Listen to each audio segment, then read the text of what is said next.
şəxs təcafiyə qaydasına riayət eləyir. Təcafiyə nədir?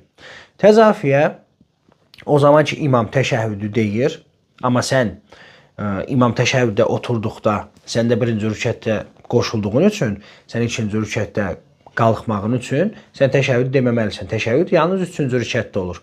Sən ikinci rükətdə olduğun zaman ayaq üstə qalxmalısan. Amma təcafiyə qaydası nədir? Təcafiyə qaydası imam təşəhhüddə olarkən, məsələn, əlhamdülillah deyir, sən də ikinci rükətə başlamağın üçün, yəni ikinci rükətə başlamalısan, axı imama sonradan qoşulubsan.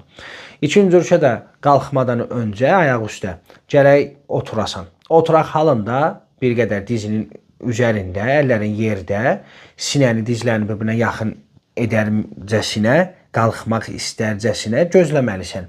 Gözləməlisən ki, imam o üçüncü rükətdə olduğu üçün sən də ikinci rükətdə olduğun